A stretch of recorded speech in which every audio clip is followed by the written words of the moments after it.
Entre o Céu e a Terra, com Padre Ricardo Figueiredo e Manuel Coutinho. Olá a todos, bem-vindos aqui mais uma semana de Entre o Céu e a Terra, comigo, Manuel Coutinho e Padre Ricardo Figueiredo. Olá a todos os ouvintes, muito gosto mais uma vez, estamos esta semana com mais um episódio do nosso programa sobre Entre o Céu e a Terra, sobre vários assuntos que interessam à sociedade, que interessam a todos, neste olhar, de facto, não apenas a partir da Terra, mas entre o Céu e a Terra. E um programa que vai ser diferente, não é, Padre Ricardo? Hoje vamos aqui, há muitos temas para tratar, estamos no primeiro domingo da Quaresma e importa um bocadinho também introduzir os nossos ouvintes neste tema, sobretudo porque sabemos que muitos dos nossos ouvintes são daqui do nosso Concelho de Óbidos, que vive de uma forma tão central e com tanta projeção este tempo da Quaresma e a Semana Santa sobretudo, com um conjunto de procissões e de eventos religiosos, culturais que ajudam. Portanto, é importante percebermos o que é este tempo que nós estamos a viver. E hoje um dia em que vamos falar também de vários temas, mas com mais calma. Também é necessário alguma calma esta semana, depois de dias tão agitados, Carnaval, que mexe muito aqui com a população da região.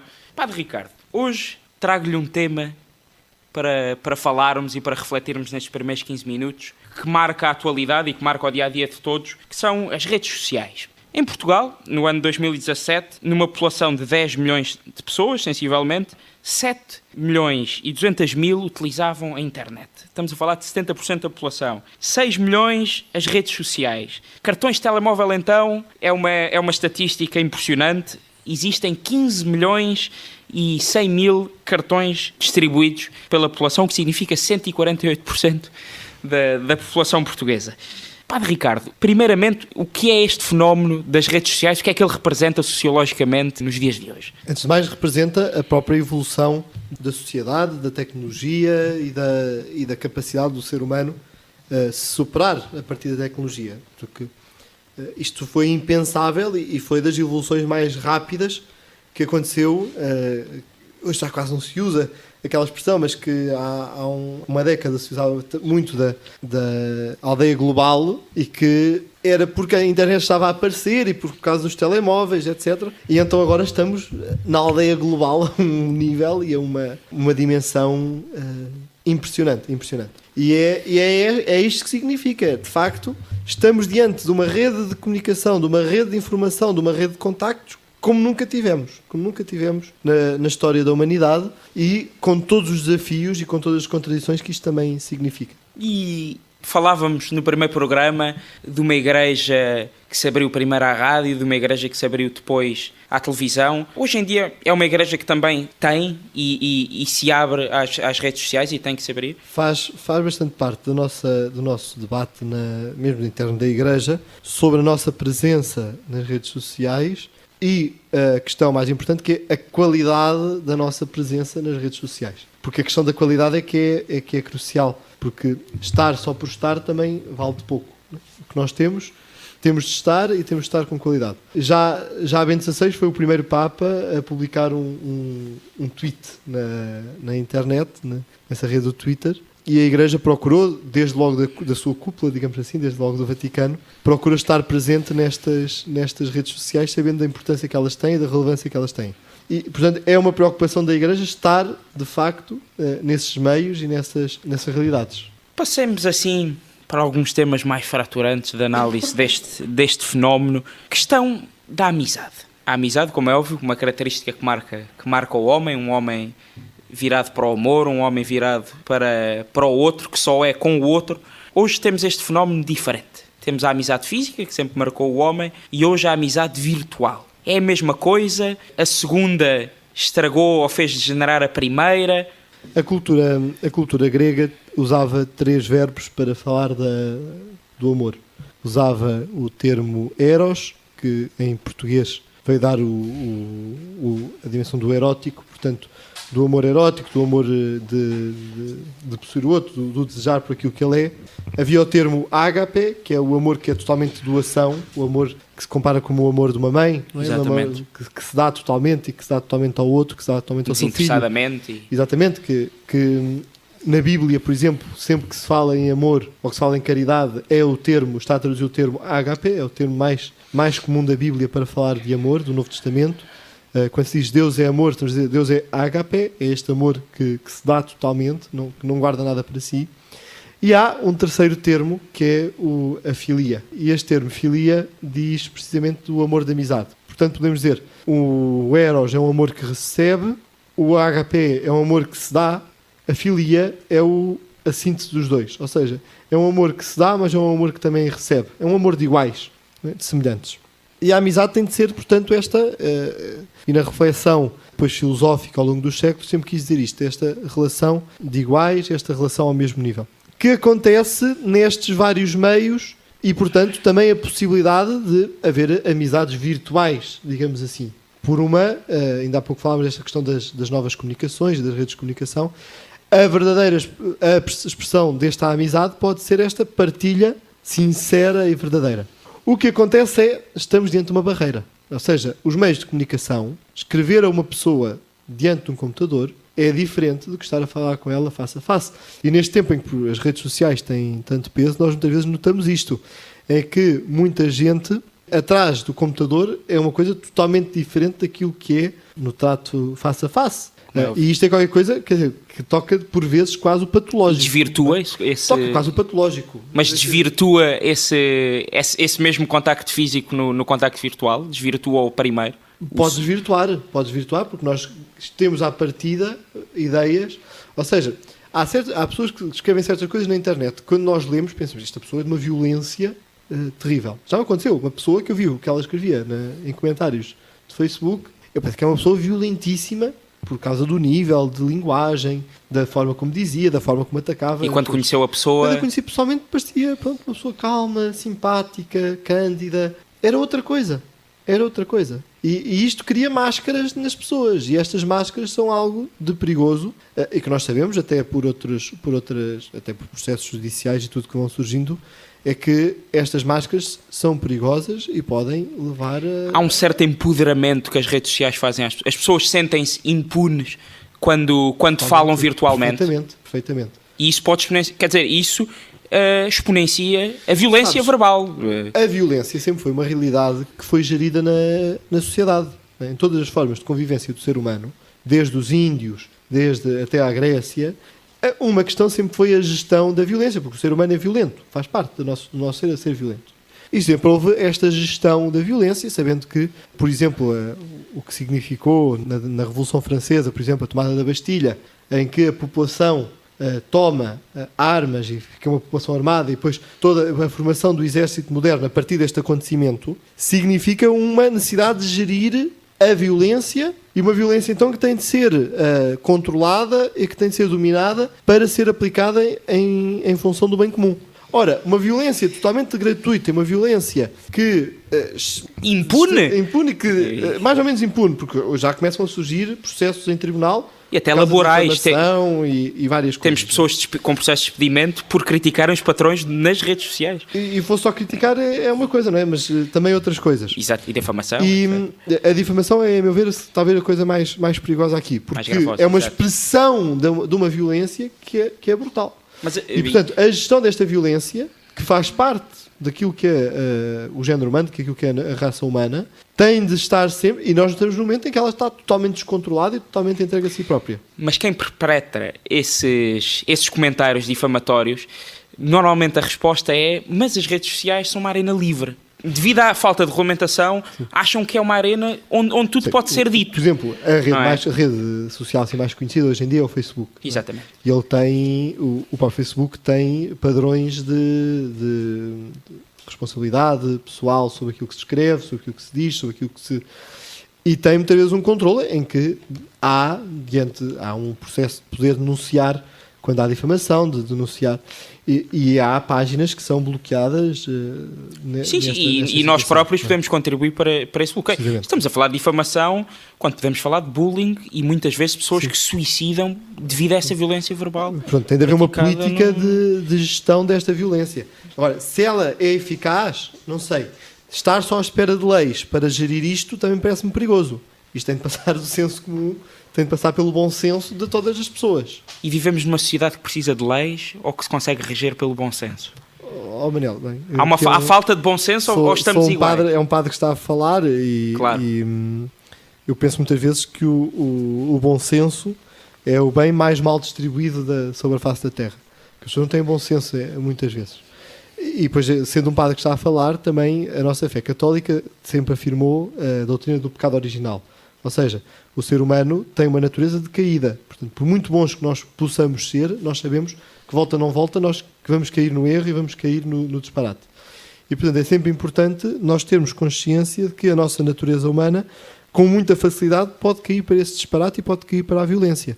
E é com isto que nós temos de gerir também nesta questão das redes sociais que tu trouxeste hoje para o nosso programa, que é, então, como é que nós vamos gerir isto? E como é que se estão a formar as novas gerações para isto? E talvez aqui seja outro problema. A mim impressiona por vezes ir a algum sítio, a um restaurante ou assim, e os pais, pura e simplesmente, como as crianças são inquietas e ou não lhes apetece comer, Telemóvel para a mão. Telemóvel para a mão e muitas vezes está depois cada um o pai e a mãe, cada um com o seu telemóvel, e a criança está ao telemóvel, quer dizer, vão jantar fora, mas se estivessem num balcão, cada um voltado para uma parede, era exatamente a mesma coisa. Cada um na sua esfera. Não é? E portanto, todo o modo como estas redes sociais podem ou não ajudar a gerir, ou devem ser geridas como, muitas vezes, dificuldades para uma vida em família, para uma vida social saudável, é problemático. Não é? Aqui um último aspecto. Na preparação deste programa, tentei identificar aqueles que eram os pontos positivos e os pontos negativos. Com o que é que eu me deparei? Que os dois primeiros que me lembrei, tanto negativos como positivos, são comuns aos dois lados. Primeiro, ponto positivo, aproxima-nos, mas também nos separa. Troca de ideias e de perspectivas, e também como uma forma de nos expressarmos. Mas se essa liberdade de expressão é mal utilizada e sem essa falta de bom senso que falávamos, também é perigosa, também pode ser violenta. E, portanto, é aqui, tal como o homem, tal como a natureza humana, o bem e o mal sempre presentes. As redes sociais podem ser uma coisa boa. São eminentemente neutras. Depende da utilização que nós lhes damos, o significado que elas podem ter, para o bem e para o mal.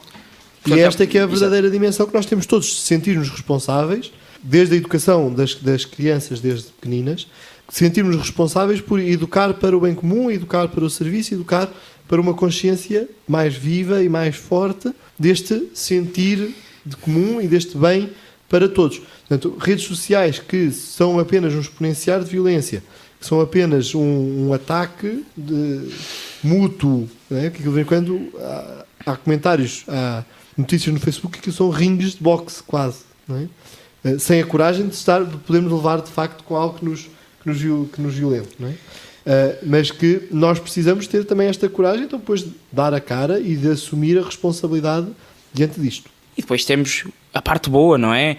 Empresas que não se poderiam divulgar sem as redes sociais, da mesma maneira, pessoas que andaram juntas na escola e se revêem ao fim de 20, 30 anos através do Facebook, mas depois também temos aqui esta dialética. Por um lado, pessoas amizades físicas que se separaram e que se recompõem através da rede social, mas também amizades físicas que já existem, que através da existência da rede social, muitas vezes, em vez de irmos beber um café, em vez de irmos conversar, utilizamos o Facebook ao invés desse contacto físico, não é? Temos que cultivar sempre procurar este contacto face a face. Não há nada melhor que estar, de facto, com os nossos amigos e cultivar estas amizades físicas e estas amizades presenciais, face a face, porque sabemos que por trás do computador pode estar uma máscara. Exatamente. E então, redes sociais, que é um tema muito falado, muito batido, claro, falando dos aspectos positivos e negativos que são característicos deste fenómeno. Assim ficamos nesta primeira parte e peço que fiquem connosco. Estamos no primeiro domingo da Quaresma, vamos daqui a pouco, a seguir à música, vamos falar então sobre este novo tempo que estamos agora a viver, que é este tempo da Quaresma, que estamos a viver na Igreja e que tanto marca também a nossa sociedade, por isso não perca, continua a acompanhar-nos a seguir à música. Até já. Entre o céu e a terra, com Padre Ricardo Figueiredo e Manuel Coutinho. Boa tarde a todos novamente, aqui estamos. Agora nesta segunda parte, de Entre o Céu e a Terra, comigo, Manuel Coutinho, e com o Padre Ricardo Figueiredo. Agora para falarmos de um tema que marcou esta semana, a partir de quarta-feira de cinzas, onde se iniciou então a Quaresma. Exatamente. Estes 40 dias que antecedem a Páscoa e que visam preparar a Páscoa. Padre Ricardo, começava-lhe então por fazer a pergunta da praxe, não é? E mais óbvia, o que é Quaresma? O que é que significa também esta palavra Quaresma? A Quaresma vem do latim 40 dias, ou seja, 40 dias. São estes 40 dias de penitência para preparar a Páscoa. Mas dou já uma curiosidade, que é, se nós formos contar os dias que vão desde a quarta-feira de cinzas até à Páscoa, nós vamos contar 47 dias e não 40. Então enganaram-se a contar. Não nos enganamos. São 40 dias de penitência. E, portanto, como o domingo é sempre o dia da ressurreição do Senhor, mesmo durante a Quaresma, o domingo é sempre dia de festa, não conta como dia de penitência. Por isso tivemos de acertar as contas, a Igreja acertou as contas para ser de facto 40 dias, não contando com os domingos que não contam para estes dias de penitência. Portanto, a Quaresma são 40 dias de penitência, ou seja, de um maior recolhimento, da utilização de de procurar praticar diversas ações, diversas atitudes que nos ajudem a preparar para, de facto, esta Páscoa. Páscoa quer dizer passagem, ou seja, a ressurreição de Jesus. Depois, um programa mais para a frente, mais perto da Páscoa, falaremos do que é a Páscoa. Mas preparar este tempo da Páscoa como o momento mais importante, e a Páscoa é a festa mais importante para os cristãos, a realidade mais central e mais importante é a ressurreição de Jesus, e por isso é tão importante que nós precisamos de 40 dias para preparar a vivência desta grande festa. Pegando nessa renovação, nessa passagem que representa para a Igreja Católica, também o que é que se espera de um crente na Quaresma? Qual é o potencial deste grande momento da fé cristã e católica para qualquer crente? Uma boa questão. Mas antes de irmos à questão dos crentes, diria que a Quaresma é, antes de mais, uma questão de saúde pública. E digo isto que é uma questão de saúde pública por uma questão muito simples. Ainda outro dia saiu agora um artigo, mas até foi numa conversa com um médico, que ele dizia que o organismo humano tem necessidade de fazer jejum. Nós vimos fazer jejuns 2 vezes por semana, porque mesmo o nosso organismo recebe muitas coisas, não só a alimentação, mas estamos sujeitos a várias realidades de poluição, etc., que nos contaminam o nosso corpo. E o jejum serve como esta experiência de limpeza, não é? para perdermos todas estas toxinas que se vão acumulando no nosso corpo. E, portanto, a Quaresma é este tempo de retiro, que nos lembra que não só do ponto de vista físico, mas também do ponto de vista espiritual. Não é uma limpeza só física. Precisamos de uma limpeza. Não é? Precisamos de uma limpeza. De facto, passa pela limpeza física, a Quaresma. Depois vamos falar também aqui um bocadinho de quais são as práticas que os cristãos, os católicos, são convidados a viver ao longo do tempo da Quaresma. Mas é de facto este tempo de parar e de nos recolhermos para, então, perguntarmos o que é que nós andamos a fazer na nossa vida. E, portanto, a Quaresma como um grande retiro. Este retiro que é, de facto, afastarmos-nos das nossas realidades do dia-a-dia para voltarmos a elas a seguir com muito mais força, com muito mais confiança, com muito mais certeza do rumo. Porque se nós não damos um passo atrás para ver a realidade, não conseguimos depois lidar com a própria realidade. E, portanto, a Quaresma é este passo atrás para ganharmos força para avançarmos.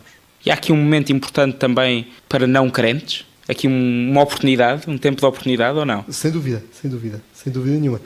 É curioso, eu por vezes gosto de ir a um mosteiro que há no norte de Espanha, que é do Mosteiro de Sobrado dos Monches, fica a cerca de 40 km de Santiago de Compostela.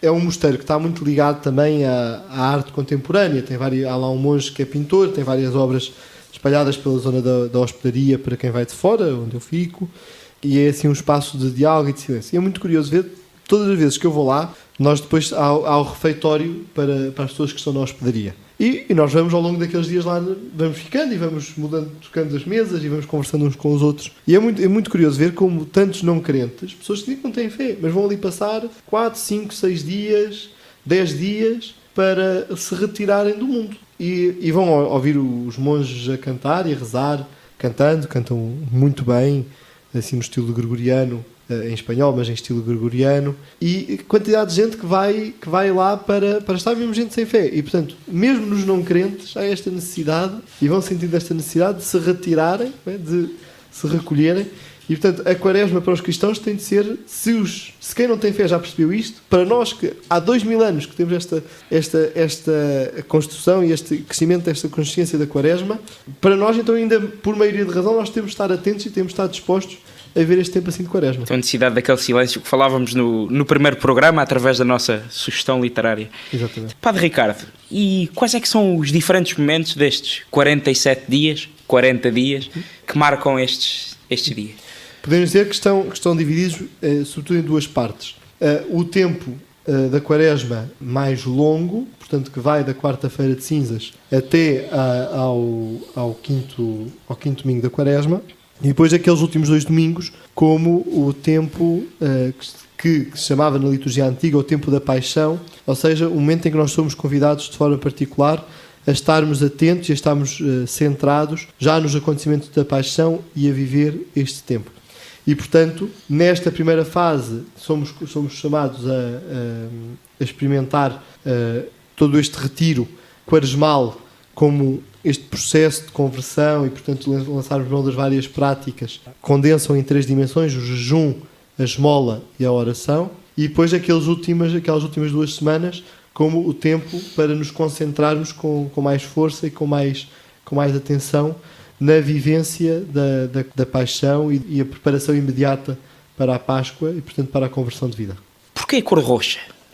Normalmente isto é uma pergunta para crentes e para não crentes também, porque muitas vezes, se calhar mais os não crentes com esse sentido de observação, veem a utilização da cor roxa e é sempre daquelas perguntas que se calhar não procuramos a resposta. A cor roxa foi uma cor que na tradição cristã sempre esteve ligada à dimensão penitencial. É uma cor que nós temos que é uma cor feia, não é uma cor bonita, não é uma cor que nos alegra, é uma cor pesada, é uma cor triste, é uma cor assim, desmaiada, não é? Que nos obriga a um recolhimento. Não é uma cor festiva, não é uma cor que nos alegra, não é uma cor que nos faça rir, antes pelo contrário, não é?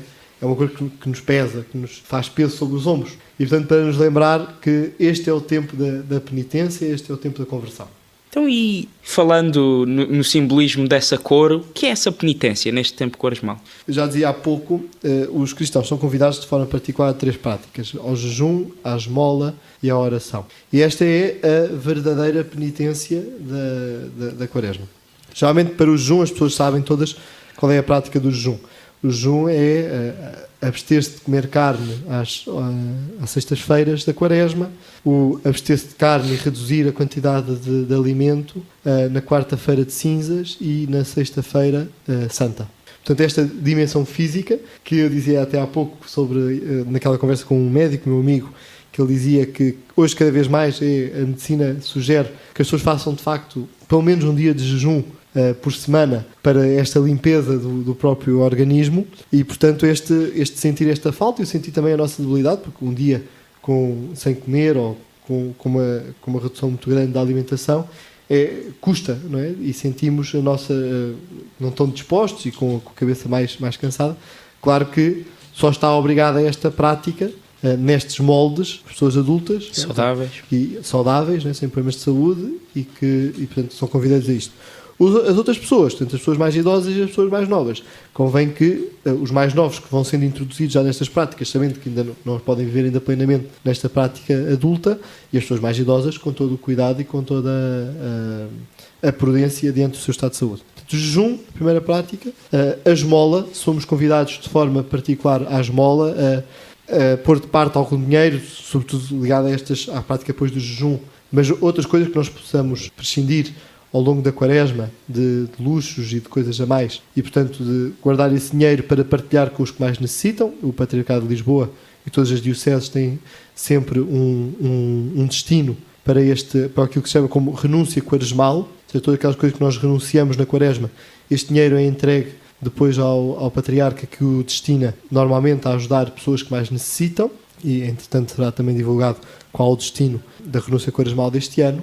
E depois a oração, portanto, uma oração maior, mais concentrada, mais destinada também a este tempo da quaresma, nomeadamente a oração da Via Sacra, que vai marcando as nossas terras, e vamos ter o programa de Vias Sacras ao longo de toda a quaresma, pelas várias paróquias e nos vários lugares, para que seja este tempo em que nos juntamos para rezar, que nos juntamos para a interioridade e que nos juntamos para nos colocarmos na presença de Deus. Padre Ricardo, para terminar, Deus pede-nos a conversão neste momento. O que é isto? O que é esta conversão? A conversão é sempre não nos contentarmos com aquilo que somos, mas sabermos que somos chamados a algo mais.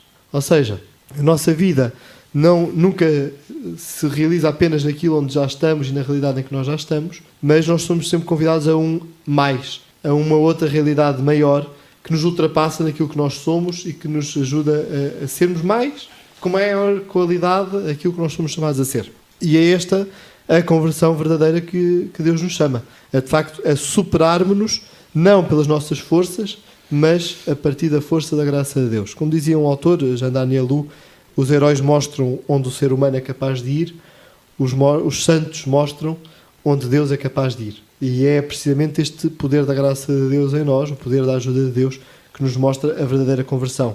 Os santos são aqueles que estiveram sempre em conversão, estiveram sempre com esta consciência que se tinham de converter. E nós, então, somos estes que estamos sempre a converter. Padre Ricardo, mais alguma coisa para partilhar em relação à Quaresma? Bem, vamos ter um programa muito grande de Quaresma nas nossas paróquias e é importante que tenhamos esta consciência de que é importante participarmos nesta rica tradição que nós temos no nosso Conselho de Óbidos em torno da Quaresma. Falo de forma particular hoje, neste primeiro domingo da Quaresma, à tarde, às 15 horas, teremos a procissão da Ordem Terceira, uma procissão ligada à tradição franciscana e, portanto, com São Francisco de Assis, a começarmos a percorrer este caminho quaresmal. E depois teremos, já propriamente na Semana Santa, a procissão dos Passos e toda esta experiência. E, sobretudo, o convite que eu tenho a fazer é a não perdermos esta nossa tradição tão bonita e tão importante, que nos ajuda a não ser só tradição, não ser só apenas coisas do passado que nós hoje reproduzirmos, mas a cada um de nós a encarnar hoje esta vivência a que somos convidados. Muito bem. Esperemos que tenhamos contribuído para dar mais informação em relação a este momento, que ajude os nossos ouvintes a viver de maneira diferente este período da Quaresma.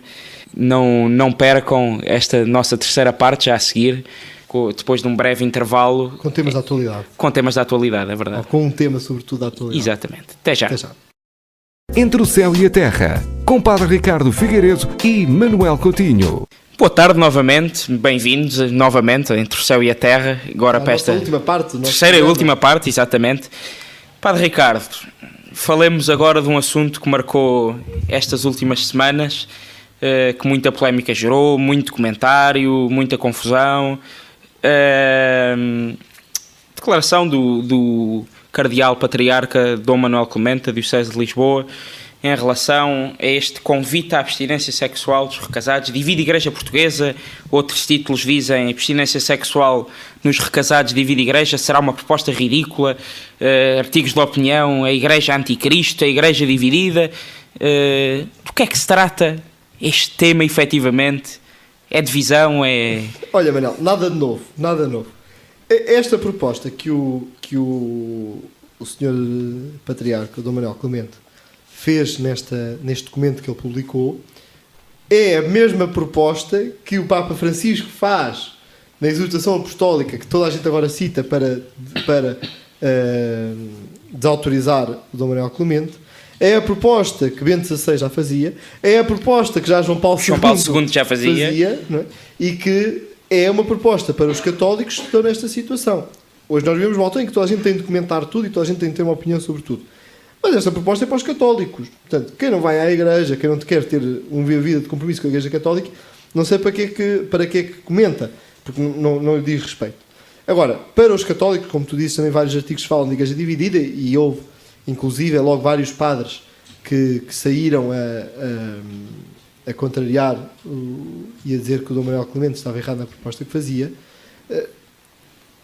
É uma questão, a mim parece-me que o que está aqui por trás é, antes de mais, uma questão de fé e uma questão da confiança em Deus. Ou seja, nós de facto acreditamos nos sacramentos da Igreja, e quando nós estamos a falar de matrimónio, não estamos a falar de um contrato como do ponto de vista civil, ou seja, diante do Estado português o casamento é apenas um contrato, para a Igreja trata-se de um sacramento. E não é nada que seja consagrado ou terminado de animo leve, ou não deve. Os sacramentos são sempre realidades. O que é que quer dizer o sacramento? O sacramento é sempre uma realidade que é humana e divina ao mesmo tempo. Portanto, não estamos só a falar de pessoas. Estamos a falar de Deus também quando estamos a falar este do contacto sacramento entre o céu e a terra. estamos sempre a falar, e que aqui se fundem, não é? Que se fundem no sacramento do matrimónio. Portanto, estamos a falar sempre de Deus e do homem. E, portanto, a questão é, o ideal do casamento católico, a Igreja defende e vai continuar a defender sempre, e nunca o vai pôr de parte.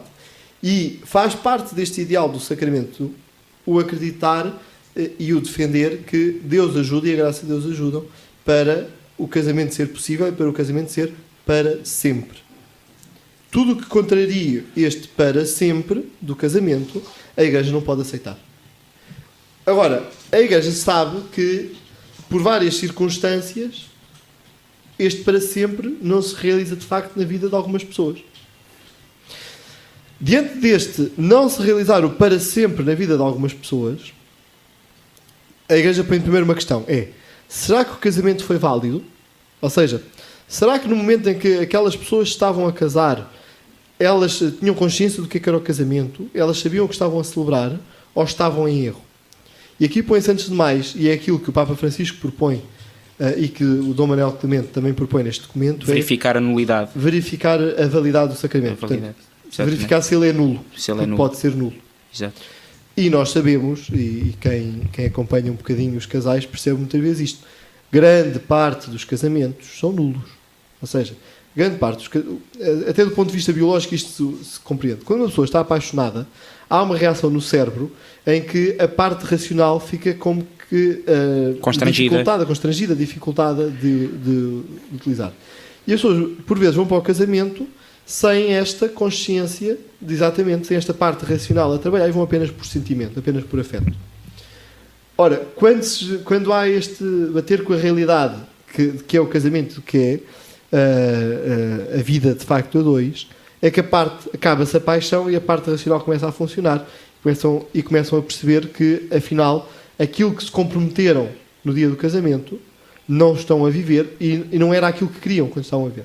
E passa a nulidade do casamento, a maior parte dos casos passa muitas vezes por aferir esta verdade do momento do casamento, em que, por vezes, as pessoas de facto não estavam com a total descrição do juízo, ou seja, não eram capazes totalmente de compreender o compromisso que estavam a assumir.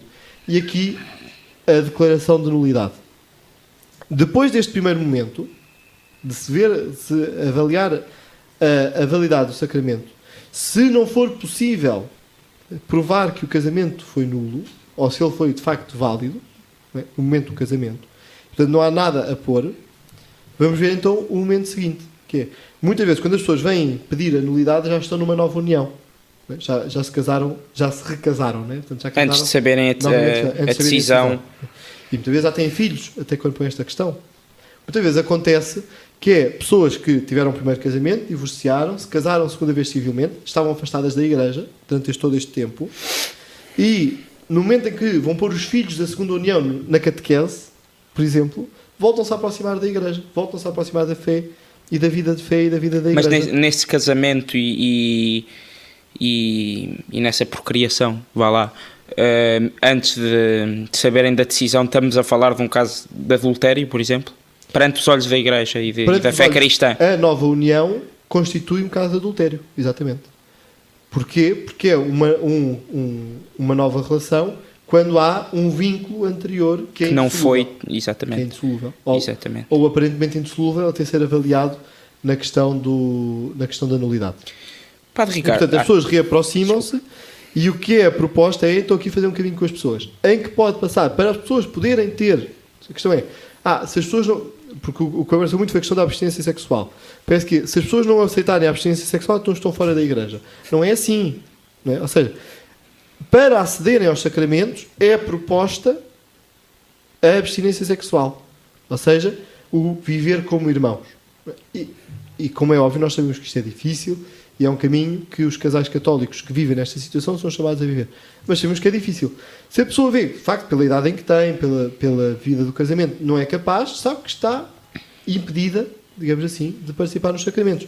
Mas com isto eu gostava de sublinhar que quem nos ouve pode estar nesta situação, ninguém está fora do amor da Igreja. E permite-me aqui trazer o meu exemplo pessoal. Os meus pais estão nesta situação.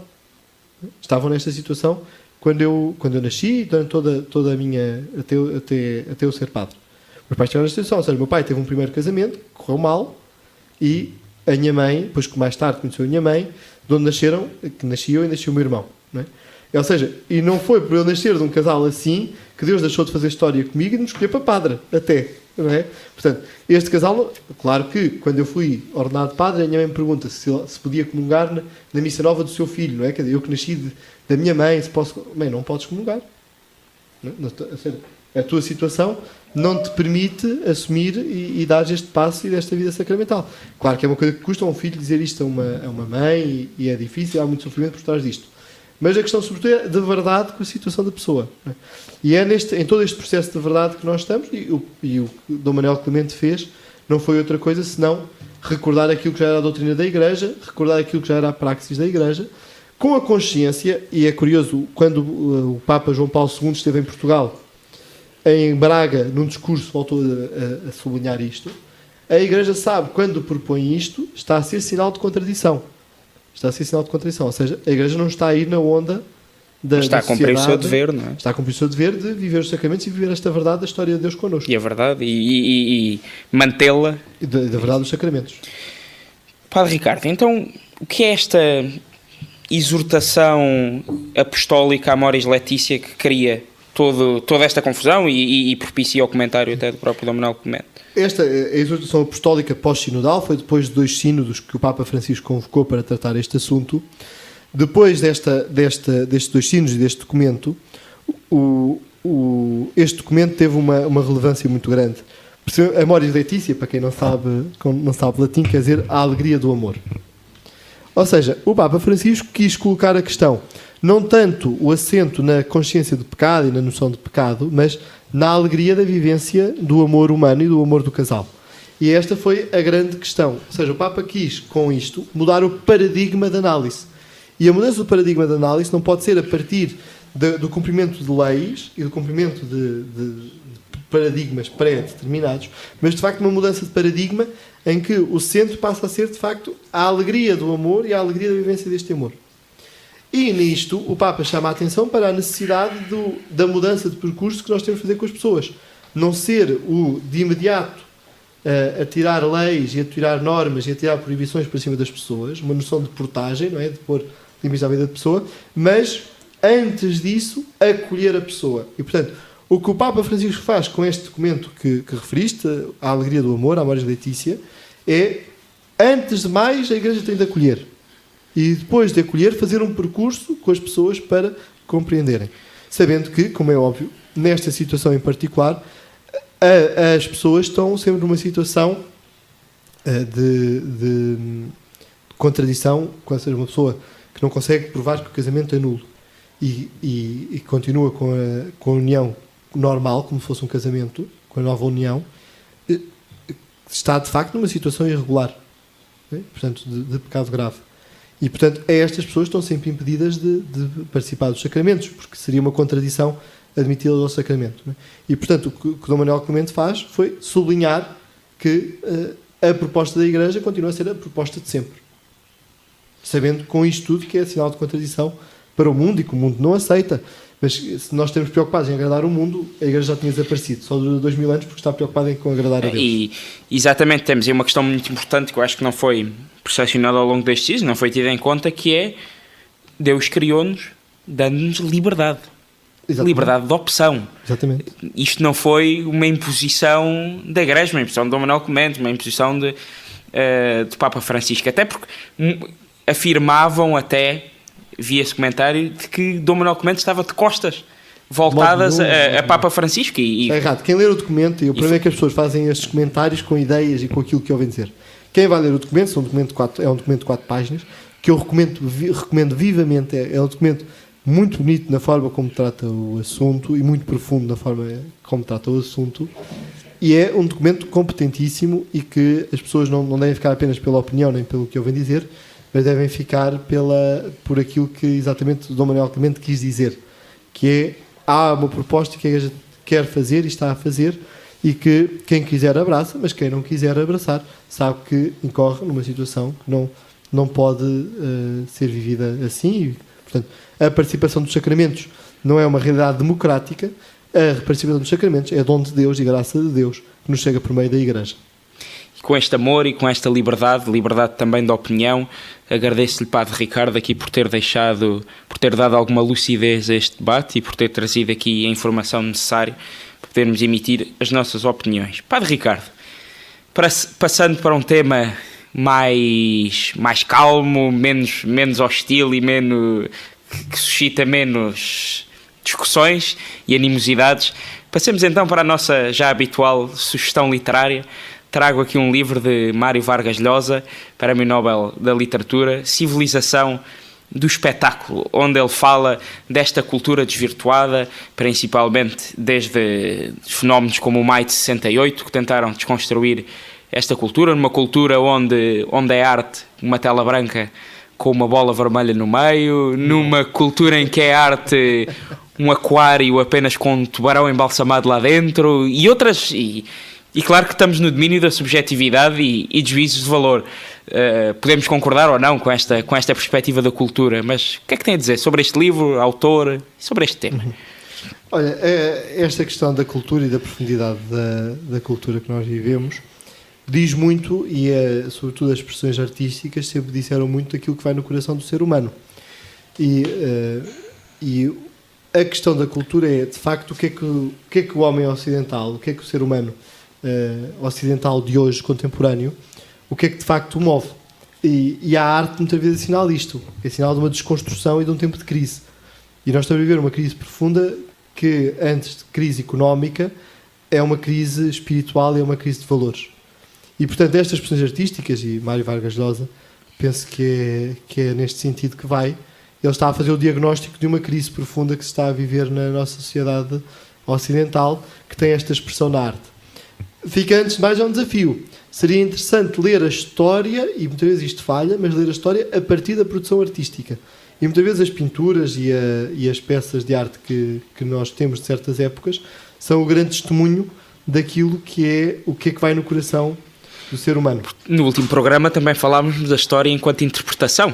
Exatamente. E, portanto, também da arte enquanto lente que olha o passado, claro, o nosso passado, aquele presente do artista que compõe essa obra. Um presente mais profundo, que é, de facto, os movimentos interiores e tudo esta realidade interior que está na pessoa. Não visto com a frieza de um historiador no século XXI, mas com os sentimentos e a emoção de quem vive aqueles momentos históricos. E nós, já agora, é muito curioso ver, até aqui no nosso Conselho de Óbidos, e nós temos grandes artistas cá, ver como as obras de arte são expressão mais profunda daquilo que vivem, não é? E podemos falar um dia sobre isto, mas a nossa Josefa de Óbidos, o Baltasar Gomes Figueira, mesmo a arquitetura como a Igreja de Santa Maria ou a arquitetura do Santuário do Senhor da Pedra, é curioso notar como tudo isto era depois expressão de uma vivência mais profunda das pessoas aqui da nossa terra. E a arte e a cultura como esta expressão mais profunda daquilo que vai no coração do ser humano. E pronto, e cá ficamos com este livro, Mário Vargas Llosa, Civilização do Espetáculo, edição Quetzal. Padre Ricardo, resta-nos desejar um santo domingo e uma boa semana aos nossos ouvintes. Um santo domingo a todos, e nunca esquecer que o domingo é o dia da família e, portanto, e por ser o dia de Deus, o dia do Senhor, é também o dia da família, e, portanto, desejar um bom dia para todos. E uma boa quaresma. E uma boa quaresma, mas sobretudo um bom dia de partilha, de convívio, de viver esta cultura do encontro verdadeiro, este encontro face a face, e, portanto, desejar um santo domingo para todos. Entre o céu e a terra, com Padre Ricardo Figueiredo e Manuel Coutinho.